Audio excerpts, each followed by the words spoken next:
ผมจะไม่ค่อยพูดมากนะอยู่ห้องก็พูดมากเกลียดใช่ปะถ้าผมไม่ค่อยได้พูดก็ขออภัยนะครับ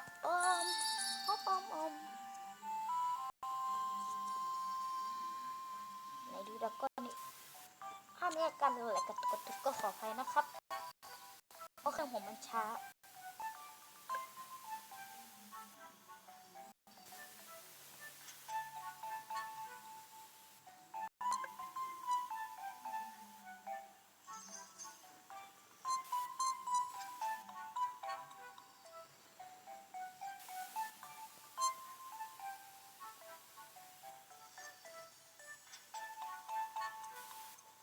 มีการกระตุกก็ขออภัยจริงๆนะ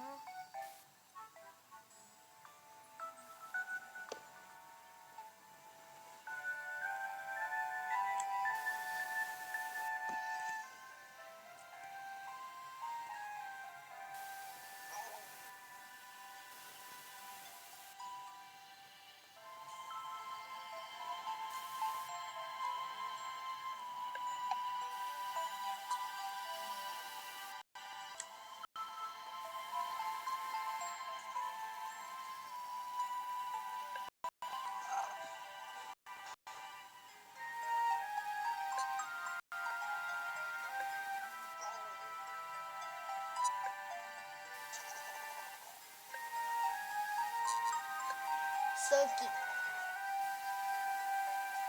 ตัวนี้มันชื่อเซอร์กิผมจะจัดให้มันโหดไปเลยแล้วกันพร้อมเป็นลูกผมเซอร์กิเก่งนะลูกค่ะเดี๋ยวให้เซอร์กิมาชื่ออาชีพกับฟัฟฟี่น่าจะอ่านถูกมั้งฟัฟฟี่เดี๋ยวเอาฟัฟฟี่ขึ้นก่อนแล้วกันฟัฟฟี่แล้วก็เซอร์กิอยู่ไหนเซอร์กินี่เซอร์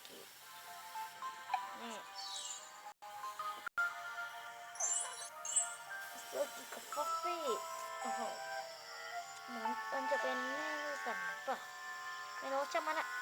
แต่เอามาผสมพันธุ์กันแล้วก็ไม่เป็นไรนะผมจะพยายามไม่พูดคำหยาบแล้วกัน เพราะเดี๋ยวจะโดนปรับประมาณ10,000พ่อแม่ผมไม่มีทางจ่ายให้หรอกเพราะว่าเพราะบ้านผมจนก็ไม่ถึงกับจนหรอกมีเงินพอใช้นั่นแหละที่ผมเลือกอาชีพแคสเกมก็ อยากจะมีเงินให้พ่อแม่เลี้ยงดูพ่อแม่นิดนึงนะครับ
อันนี้ผมเพิ่งซื้อมาใหม่ไม่รู้ว่ามันใช้อะไรได้บ้างนะ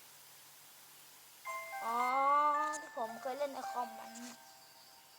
มันใช้สำหรับเก็บอะไรนะมังกรที่เรายังไม่ต้องใช้แล้วไม่มีที่ว่างเก็บนะครับผมจากที่ผมเล่นในคอมแล้วผมจำเอานะมันน่าจะเป็นแบบนั้นแหละผมว่านะเราหาอะไรซื้อเพิ่มดีกว่าวันนี้จะเป็นแบบชิวๆไปก่อนนะครับชิวๆยังไม่หอมเชื่อผมอยากได้อันเนี้ยมันสามารถช่วยเพิ่มท่าของมังกรให้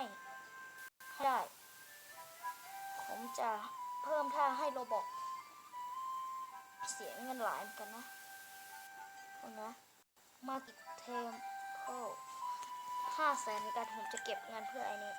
อันนี้มี281,430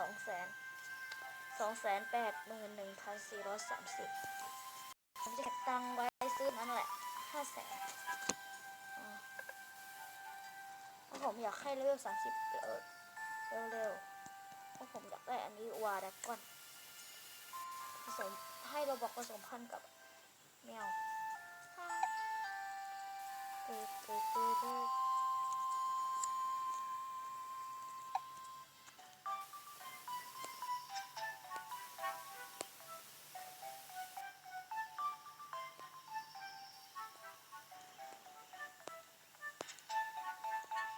ไหนวาดากอน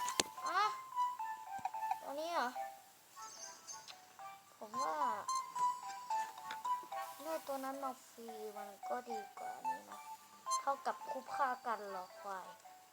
รอคอยไม่ใช่กันรอควายพี่ต้องขอตาลาไปก่อนนะครับใครชอบก็อย่าลืมกดไลค์กดแชร์กดซับสไครป์ต้องใช้ผมเล็กน้อยนะครับ